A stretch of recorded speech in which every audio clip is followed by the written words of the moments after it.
Hello, my dear friends and students. Welcome to our classes. In today's class, we are going to learn about the English grammar, that is future tense. In our previous video, we have studied about present tense and its kinds and past tense and its kinds. And today, we are going to discuss a lot more on use of future tense and its formation.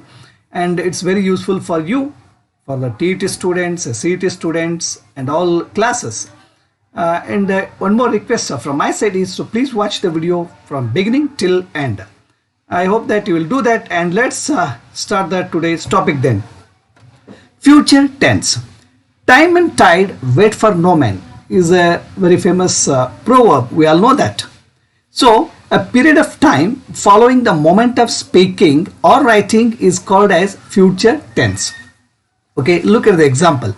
I will read a story. It's uncertain when it's going to happen. We don't know that. Okay, it is going to happen in future. So, based on this, the future tense is classified into four types or kinds: simple future, future continuous, future perfect, future perfect continuous tense. Then look at the first one. That is a simple future tense. This tense tells us about an action which has not occurred yet and will occur after saying or in future. Okay, then while forming the sentences in this tense, there is a rule to be followed. What is that? The modal auxiliaries will or shall plus verb in the present form, that is what we call V1 form, should be used. In future tense, helping verb shall is used with I and we. Helping verb will is used with all others, with all other persons. When you are to make a commitment or you want someone or emphasize something, use of will or shall is reversed. Will is used with I and we, and shall is used with others. Okay. In general speaking, there is hardly any difference between shall or will, and normally will is used with all. Now let's use this rule in various forms of sentences. Look at point number one, that is positive or affirmative sentences. While forming positive or affirmative sentences in simple future tense, what we need to use is subject plus the helping verbs will or shall plus main verb, that is in the present form, plus object plus the complement, whatever it is. Look at the example. She will sing a song. Okay, she will sing a song. Uncertain. It is going to happen in future. Okay, Bhavishyat Kala anta karitivi now. Future tense. Okay, then let's move on to the point number two, that is negative sentences. While forming negative sentences in simple future tense, we use subject plus will or shall plus not plus the verb in present form, then the object, then the complementary, and whatever it is. Then look at the example. She will not sing a song. And when you make the statement into an interrogative sentence, then what are the points to be used then? Will or shall plus subject plus verb, that is V1 form, plus the object, then the complement. Okay, will she sing a song? And when we write the same sentence in a negative interrogative sentence, there will or shall plus subject plus not plus verb in present form plus object plus the complementary, so and so. And will she not sing a song?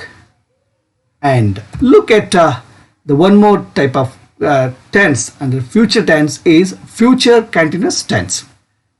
It is used to express an ongoing or continued action in future.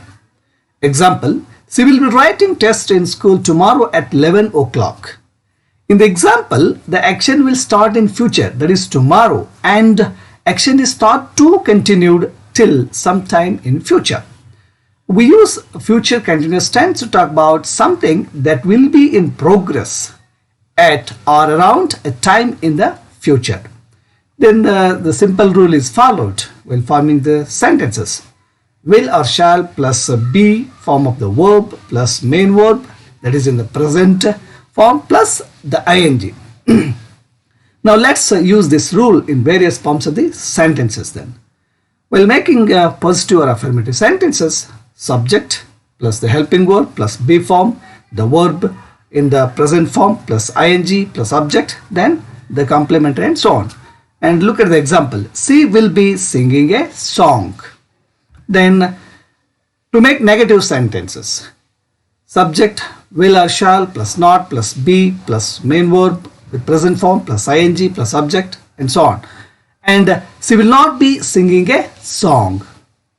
While making interrogative sentences, will she be singing a song? While making negative interrogative sentences, will she not be singing a song? And look at the one more, the third type of future tense, that is future perfect tense. It's used to express an action which will happen or occur in future and will be completed by a certain time in future. We use the future perfect to say that something will be finished by a particular time in the future. Look at the example. They will have completed the project work by Monday morning. Okay. Then here is also the simple rule is followed. Will plus or shall plus have plus verb, that is in the past participle, what we can call them as the V3 form of the verb is used. Now let's use this rule in various forms of sentences. Look at positive or affirmative sentences. She will have sung a song. And making negative sentences, she will not have sung a song. Well, to make interrogative sentences, will she have sung a song? Well, making negative interrogative sentences, will she not have sung a song? And this is how it is made. And look at the last kind of tense, that is future perfect continuous tense. It's used to talk about actions that will commence at a fixed time in future and will continue for some time in future.